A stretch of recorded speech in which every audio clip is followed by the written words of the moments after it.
industry has pretty much been wiped out so far by coronavirus, and there's a great fear that smaller promoters and venues could go bankrupt. In fact, we had a call yesterday from a tour manager, Susie, saying, Susie Green actually, she's got a website saying if anyone wants to go on because they are sort of supporting one another through all of this, but saying, her livelihood just went bash. That was it. End of it suddenly as coronavirus hit.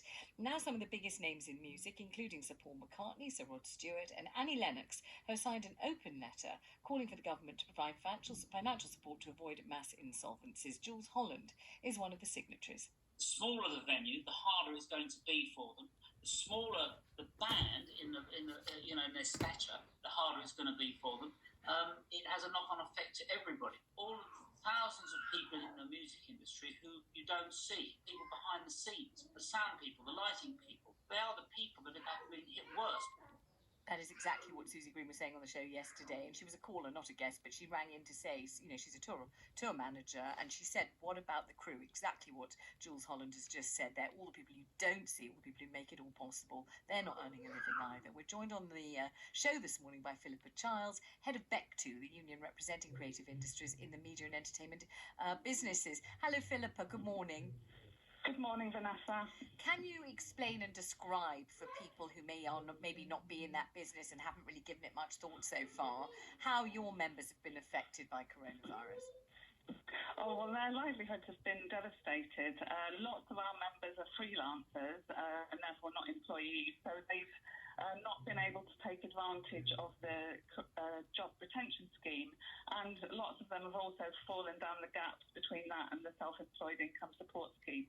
So for thousands of our members, they have literally had no income for over 100 days now, and it's been devastating for their lives.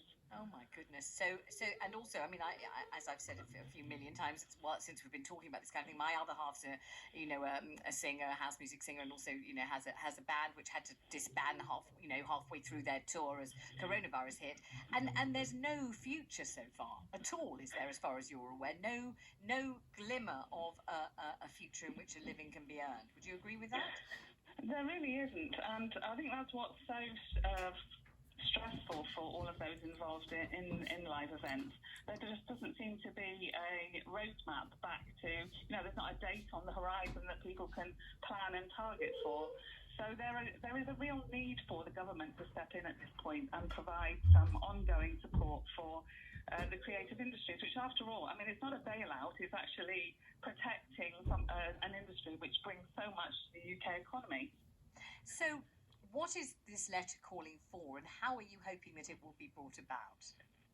Well, I think this letter, amongst other letters as well, there's been lots of letters around the live theatre as well, is saying that it's high time that Oliver Dowden and the government step up and put in place some financial support to see the industry through the next difficult phase until it is able to return. And how would you imagine that this would be implemented? How would people register what it is that they've contributed? Because after all, there are many people in the entertainment industry who would really kind of like to be in it, but have only been in it in a very, very small way indeed. Now, actually haven't really made any sort of a living so far. People, on the periphery, how are they meant to present their credentials and get some money? Well, that has been the government's argument for why lots of people have fallen down the gaps. But we have actually provided, and lots of other organisations, including an organisation called Excluded UK, who's been campaigning on this issue, have put forward lots of solutions to be able to recognise the contributions that people have made and to be able to give them some financial support through the next period. But also, it's important, I guess, that venues as well are supported so that they are able to reopen when there is a roadmap in the future. But, if you imagine, big venues, arenas, it's going to be really difficult to get people back into those with social distancing. So there is, unfortunately, the horizon is quite a long way away for live events at the moment.